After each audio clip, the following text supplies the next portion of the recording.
12 years ago at this time, I was walking the track at Taft Prison for the first time. I'm one of those people who sometimes I don't get the severity of something until I'm actually there. It can be both good and bad. Even all the way up until the time before I was going to prison, I didn't think it was that big a deal. I thought, man, I'd get like a Hail Mary and I wouldn't go. I wasn't sure. And the severity of it didn't hit me really till I was walking the track that afternoon. So because of living somewhat in denial and making bad choices over the prior 3.5 years, not only did I get a longer prison term, I made matters worse for those that love and support me. So today, on the 12-year anniversary of surrendering to federal prison at 216, I'm going to share some 12 mistakes that I made as a defendant, mistakes that white-collar defendants typically tend to make throughout their journey. Now, let me be really clear. I'm not saying all defendants make these mistakes. You may be, as a defendant, you may be doing everything perfectly. You may be holding your lawyer accountable, taking action, owning it, growing your network, building a business. That was not me. Okay, so this is for those who need to make better choices, but maybe of the 12 bad choices I'm going to describe, you only need to fix one or two. If that's the thing, great. But I want to be clear, I'm not indicting everyone who's watching this video. You've been through enough. You may be perfect. These are decisions I could have made better, and I'm filming it because I want you to do better. I don't want you to serve a longer prison term than is necessary, and I don't want you to go to prison at all and reflect back years down the road on what is kind of a dubious day in my life. April 28th, 2008 is when I surrendered to prison, and here we are 12 years later. So I'm just going to jump right in with some choices that I could have made differently. And I wrote this up very early this morning. I start around 4 o'clock every day. Just thinking about where my life is now, 12 years later, married with children, reflecting back on this incredible journey. I just rattled down 12 things. I have it on my notes to the left. So let's start with number 12 as we work our way down to number 1. One of the 12 mistakes I made when I was a white-collar defendant that absolutely led to a longer prison term. Number 12, so much to do, couldn't even begin. So as a white-collar defendant, well, let's break it down for a second. You get indicted or you learn that you're going to get arrested, probably going to lose your job, okay? Name's going to be all over the internet, okay? Financially, things can become devastating, okay? You have to retain a lawyer and your network begins to fall apart. So it can be very it can be very hard to even begin when you consider how much you actually have to reaccomplish, right? So think about that. How hard did I work to become a stockbroker at 25 and then 28 with hundreds of millions of dollars under management? It took a long time. When everything's ripped away from you, it's almost like, I can't do it again.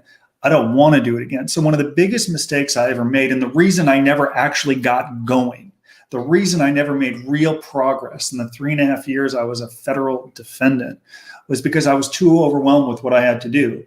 I wanted to get in better shape. I wanted to hold my lawyer accountable. I wanted to make money. I wanted to make my family proud. I wanted to repair my reputation. I wanted to learn how to tell my story. It was so overwhelming I couldn't even start. So I guess the takeaway, if some of you suffer from that, similar to what I wrote in Lessons from Prison and something that Michael Santos taught me on the inside, I guess it was 12 years ago today, actually, I met Michael for the first time. He'd been inside for 22 years when I met him.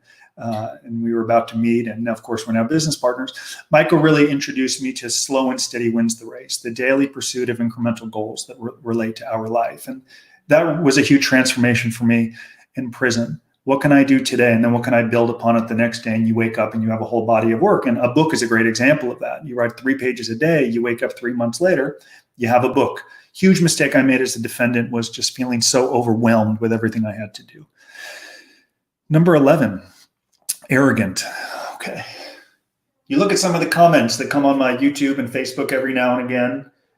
Some people will still say that I'm a little bit arrogant. Perhaps. I think you have to be a little arrogant, a little nuts to overcome a felony conviction and try to build a really big, successful business despite all the odds that are in front of us. So y'all own that there's probably still a little arrogance in me, probably a little fear too. But there is no doubt, as a federal defendant, there was some arrogance to me, in part because of all the success I'd always had as an athlete, as a stockbroker. Everything came my way.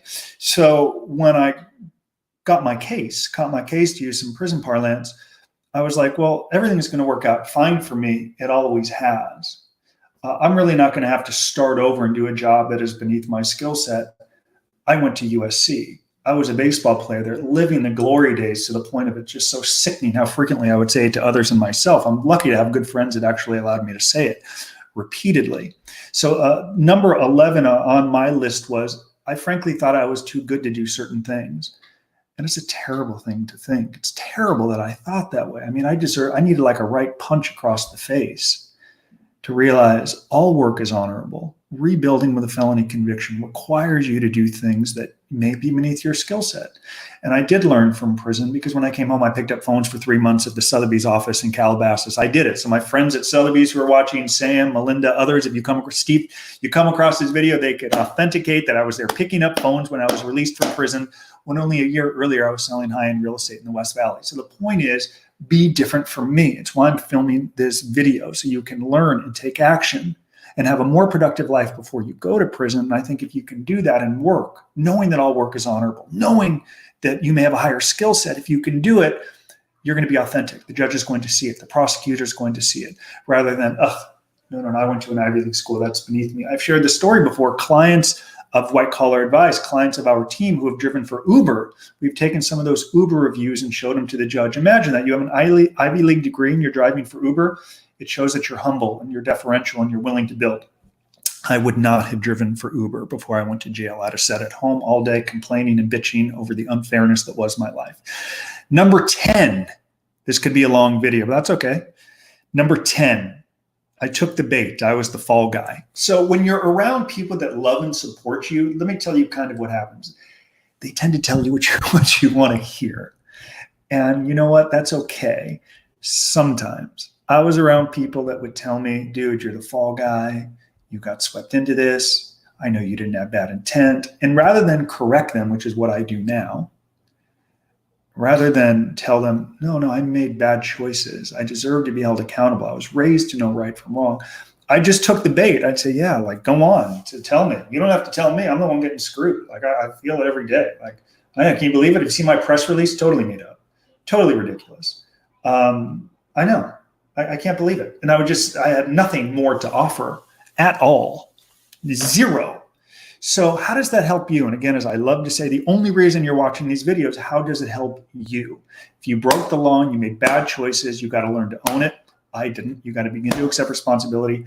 I didn't. You got to begin to make amends. I didn't. You have to begin to tell your story in 1, 3, 5, 10, 15, 20, 30-minute dosages. I didn't. Instead, I took the bait. I was the fall guy, and I rationalized my conduct. And people, I think, knew differently, or they probably believed me, because it was hard for them to conceive of me as a criminal who would someday go to prison. Now, by the way, it's 2:23. I'd probably walk my first 3 laps at Taft, and I'm preparing for what would be called my first standing count.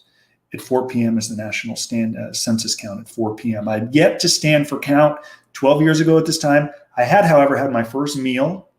I had, however, been given my bunk at Taft Prison. I had been given some laundry, and I had already inspected the bathrooms, and they were a little cleaner and better than I had imagined, fortunately. Okay, number 9, did not work openly with lawyer. How many of you watching this are afraid to work openly and honestly with your lawyer for fear that you're going to be construed as a criminal, and you want them to see you as a good person, father, husband, wife, coach, volunteer, community leader? Because of that, it's very easy to not work openly with your lawyer. You don't want to be judged as a criminal. The problem is, if you don't work openly and honestly with counsel, as I didn't, one, you're going to flush money down the toilet. I'm the king of that. I should actually write a book. If you would like to learn how to flush money down the toilet, speak to me. So I would flush money down the toilet with lawyers, and as a result, they couldn't properly defend me. They didn't understand my conduct, and they couldn't negotiate the nuances of my case. So I encourage all of you to be different from me. Work openly and honestly with your counsel. Purge, share things that may be uncomfortable, share things that may be difficult to talk about. But if you can do that, they're going to be in a position to really help you. They're going to be in a position to help you get the best deal. As a result of my lying to lawyers and not working openly with them, I got a longer prison term. In fact, I probably would not have gone to prison had I done it differently. So do not make the mistake of holding back from your lawyer. Share, purge, get it out there. That's the only way you're going to get your money's worth, okay? Number 8, fixate on what I've lost rather than what remains. Okay, so as I mentioned in number 12, it's very easy as a white-collar defendant or any defendant to fixate on what we've lost. mean, think about it for a moment. I hate to like reiterate and hit the tough points here, but as a convicted criminal, what have we lost? In some case, our reputation, in some cases, our family. I have a client right now, a new client. It's brutal. The wife, and she's in such pain, is encouraging her children, older children, to take her maiden name, both out of embarrassment, but also the retribution and pushback her children would get knowing that her dad's in prison. I mean, changing your name. I'm a Paperny. I'd be devastated if my wife said, I like her maiden name, don't get me wrong, but I'm a Paperny, okay? So it's brutal, the financial fallout, the devastation, the freedom, right? So it's very easy to focus on everything that you're losing. And that's what I tended to do as a defendant. So I didn't focus and show appreciation for those that loved and supported me, for my parents who stood alongside me. I mean, even today, my mom texts me every, like my birthday, April 28th, 12 years, I'm proud of you, I love you. Well, she says that now, and I'm grateful for that, but it was brutal for her. It was devastating for my family. And rather than show that appreciation as a defendant, I tended to focus on what I was losing. I didn't appreciate that I still had a home. I didn't appreciate that my best friend and business partner, Sam Pompeo, allowed me to sell real estate with him for 3 years before I went to prison. I didn't appreciate that agents in the real estate office would go to the broker and say, did you see Justin in the LA Times? Why does he have a corner office? Why are you letting him work here? I didn't appreciate the broker allowed me to work there. Instead, I fixated on, why don't these people mind their own business? And because of that, and not showing proper appreciation, I didn't live with a sense of integrity. I didn't really feel like I had any dignity because I didn't appreciate what remained. And then, of course, I got to prison. I used to write letters to people from prison. And I'd say, dude, like I'd say this to friends, like, dude, I'm so grateful that I have my youth. I'm only 33. I'm so grateful that I have like parents who love and support me.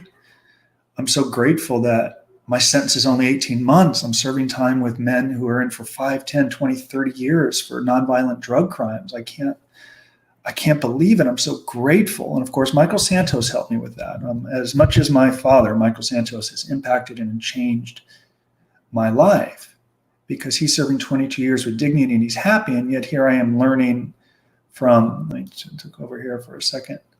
I'm over there. Learning from Michael. So I encourage all of you, I know it's easy to fixate on what you've lost. I know it's easy to fixate on everything that we're going through, but to the extent that you can, focus on what remains. If it's your health, if it's your family, if it's your children, if it's your friends, if it's your ability to work early and create and write and think, perhaps while the rest of the dorm is sleeping, that's what I want you to focus on, okay? Number 6, or where are we, number 7? I don't know. Number 7, told my story horrifically. I'll tell you what was a very both up and down point in my life. Years after I was released from prison, maybe a couple of years, the FBI agent that arrested me, Paul Bertrand, who's now a friend, invited me to speak at the FBI Academy. So Paul had followed my blog in prison and then read lessons from prison, reached out to me upon my release, invited me to speak at the Academy in Virginia, which is pretty cool. There's maybe 800 agents there. And before I took the stage, Paul told the agents, had Justin not lied to us, we wouldn't have pursued prosecution. What's the takeaway for all of you? Again, why you're here. Besides the obvious, you don't lie to the FBI as I did. You don't lie to your lawyers. You've got to invest the time to understand your story. White-collar crime cases are nuanced. It is not so obvious and upfront. I mean, few people wake up and say, today's the day I'm going to ruin my life and throw it down the toilet. I know many of you got swept into this. I know many of you did not have bad intent. I know many of you did not begin your career with aspirations to defraud. And I know it's very nuanced, especially with clients or, in the mortgage industry, in the securities industry. I know the nuances of the case, and much of the time you think it should be civil and they view it as criminal. In order to get the best possible outcome, you've got to invest the time to tell your story. You've got to understand what you did. So in our work, if you were a federal prison consulting client of White Collar Advice, one of the first exercises we would engage in is, what is this fraud triangle? What pressure did you face in business? How did you rationalize that pressure? And what opportunity did you seize? Because when you meet with an FBI agent, like when I met with Paul Bertrand after I agreed to plead guilty, I should have been able to say to him, these are the pressures I faced. This is how I rationalized it. This is the opportunity. I didn't have bad intent when I began my career, but in retrospect, I can see how it's criminal. I understand there should be consequences. How can I help you? I didn't do that. I lied. I feigned ignorance to this fraud. All of you have to invest the time to tell your story properly and effectively. And if you can do that, it's just not going to help you get a shorter sentence. Very animated with the hands today on my 12-year anniversary. 2:30, I was done walking the track now at this time. Okay, I was preparing to, I think I was now back in the dorm, actually. You ever have that moment where you're like, what am I doing here? I think that's on my list here in a couple of minutes. We're going to get there. Work openly with your lawyer. Prepare to tell your story. It's just not going to help you at sentencing. It's going to help you for the rest of your life. For example, I put up Justin Paperny book down here. Here's what you should do at the end of this or right now. Go get Living Deliberately. It's free. It's a book about how you can use digital marketing and the creation of content to rebuild after an experience with the criminal justice system. It walks you through a case study of how I and other clients have rebuilt their business after a bout with the criminal justice system. If I can do it, I can assure you, you can as well. But it starts with this idea of being able to tell your story effectively. If not, people are going to say, that's nonsense. I don't believe you. It doesn't make sense. You're excusing. You got to be authentic. You got to own it. Number 6. I just touched on this. Not where I'm supposed to be. Difficult to embrace. So shortly after I surrendered to prison, I wrote a letter to my parents. And I said, it's sobering and humbling to be here because I'm not supposed to be here. It's like the guy in Shawshank Redemption, the heavy guy. He's like, I'm not supposed to be here. He wakes up dead the next morning. I survived. But I think we all have to embrace that as a white-collar defendant. There are times in our life where we wake up and think, this isn't where I'm supposed to be. This isn't where I'm supposed to be. That was a huge mistake I made because by obsessing over where I wasn't supposed to be, both before I went to prison and initially in my prison term until I met Michael Santos. By obsessing over where I wasn't supposed to be, I couldn't begin to take measurable action on where I needed to be tomorrow and where I needed to be a week from now. I couldn't begin to reverse engineer as I eventually did, right? Reverse engineer. Where do I want to be in a year? I'll know where I need to be in 9 months, 6 months, 3 months, and so on. I couldn't do that because all I used to think was, I'm not supposed to be here. I'm not supposed to be 33 in federal prison, separated from my family and my community and women and my shower and my career. I'm not supposed to be here. And that just derailed me for so many years. So I encourage all of you, if you're watching this, I know you don't want to be here, but if you can begin to think where you'd like to be in 1, 3, 5, 10, 12 years, as I am today, happily married with children and business and career. It didn't happen overnight. It's like I said earlier, the daily, slowly incremental growth. That's what I beg and wish for all of you. Get over the fact that this isn't where we're supposed to be. If I can get past it, so can you. Number 5, ate like a glutton. Okay, if we weren't on lockdown, okay, and I am totally respecting the lockdown right now, as you can tell by my hair. Okay, believe me, I've asked my wife if I can get a haircut, and she said, you're not leaving. Okay, I'm in prison again. I can't leave. This is incredible. I lost my train of thought. Let's come back from, ate like a glutton. So as I write about in Lessons from Prison, I struggled. Now, I've always had a little obsession with food. I love it. I like good day I like to eat, bad day I like to eat. But as a result of the stress that accompanied my case, I would eat poorly. I was 30 pounds heavier before I went to prison. I'd eat in the evenings, like in and out, double. And even I stayed at my friend Sam Pompeo's house for a few weeks before I went to prison because I had rented out my condo. And I'd be like, dude, make me a grilled cheese and pour me a bowl of cereal. He was a good friend. He would do it. He didn't say anything to me. But I regret how I treated my body. I regret that I didn't take better care of myself as a younger man. And I feel like the year I ran in prison, I became a long distance runner. 12 years ago tomorrow, I ran my first 3 miles in prison. I huffed and puffed around that track for 3 miles.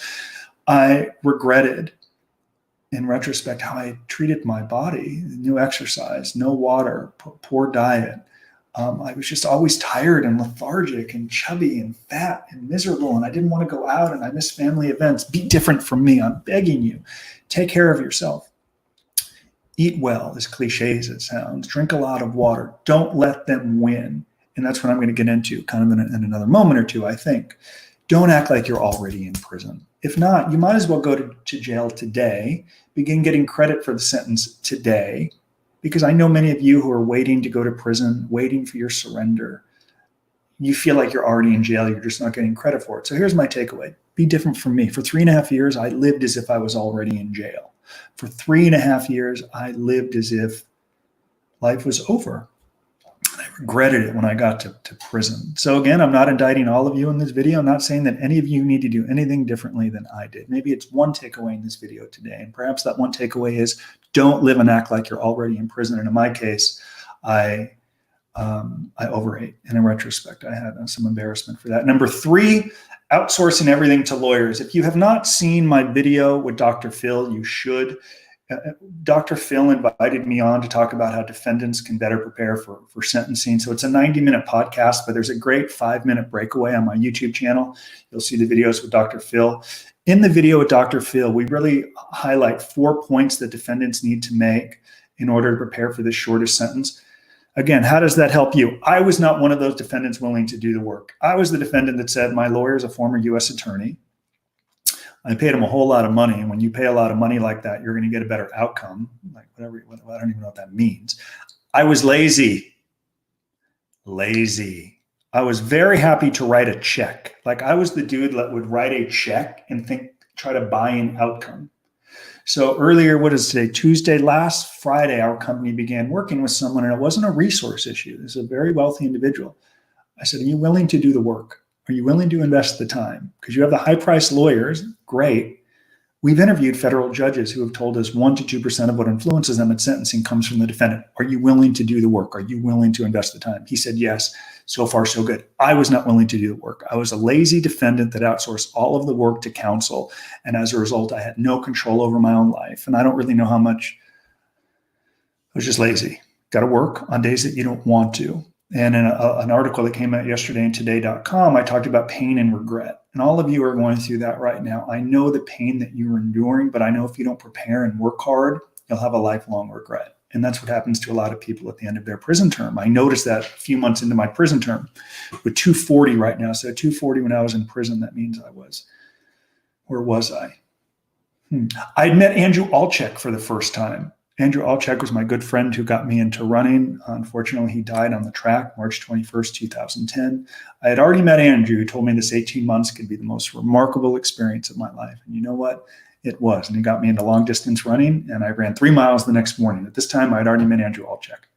Number 2, listening without verifying, as we're getting ready to wrap up this 22-minute video.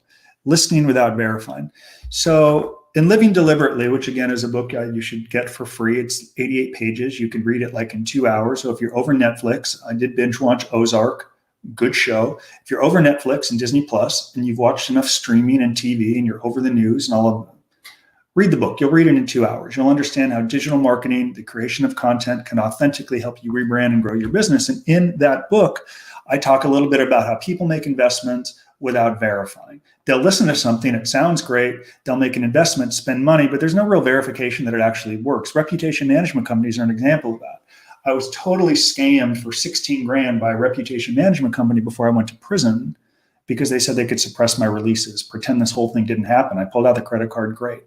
I was the dude who was lazy, didn't want to work, made investments or spent money without verifying that would actually work. So if you retain our team, verify that we do what we say we're going to do. It's really that simple. I beg all of you. So if, for example, if you're a defendant and you're going to go to trial, ask your lawyer, how many trials have you won in the last 5 years, 10 years? Do you ever win a trial? Are you ever successful?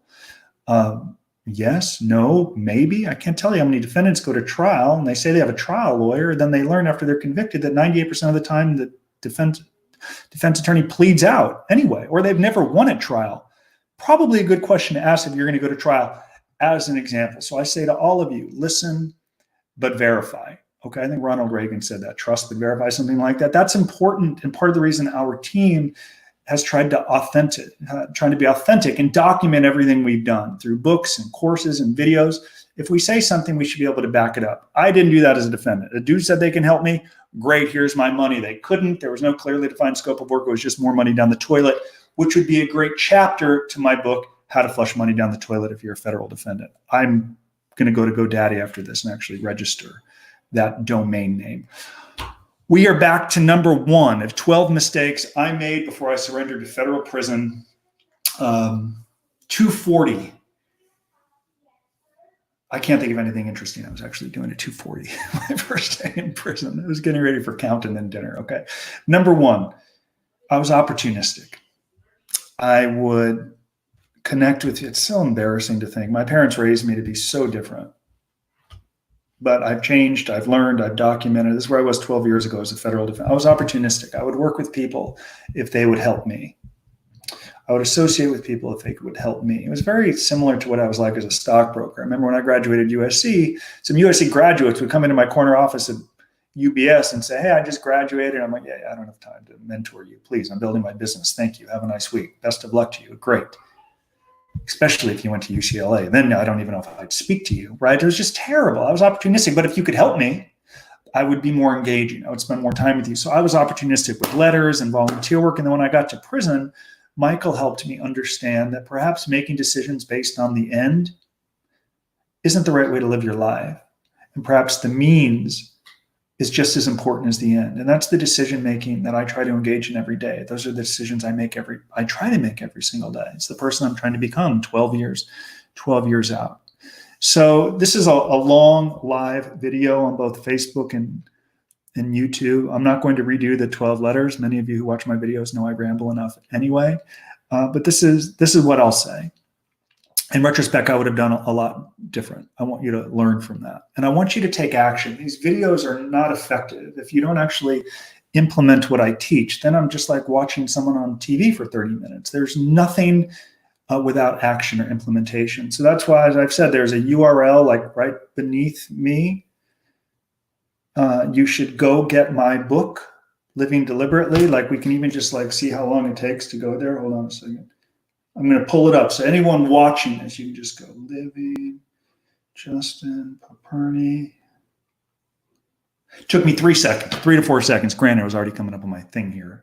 4 seconds. You can go get the book, read it in 2 hours, implement what I teach, begin to be authentic, document your story, understand how digital marketing could help you overcome this conviction or experience through the criminal justice system. Reputation management companies may hate this message because they want to scam and try to suppress your releases if it never happened. That isn't realistic. It's not going to happen. So you should absolutely go grab the book if you want to get the best sentence. I hope you find these 12 lessons valuable. Now it's 2:42, and this is what I'm going to do the rest of the day. My little boy's going to get up at 3. I'm taking the rest of the afternoon off. We're going to go for a little walk in the neighborhood. Then my wife and I are going to have a glass of wine tonight to celebrate this very dubious 12-year distinction of having gone to prison and reflect back on all the blessings and everything that remains in our life rather than focusing on all that I've lost. And I wish the same for all of you during this very difficult time. Focus on what remains, endure the pain that may come with taking action rather than a lifetime of regret. And if you get some of those hidden gems from this 30-minute live video, then it will be a good use of our time. Take action, grab my book. If you have questions, I'd love to connect with you until I'm back. Thank you very much for watching this video. I hope you enjoyed listening to it as much as I enjoyed creating it for you. Be safe. Bye-bye.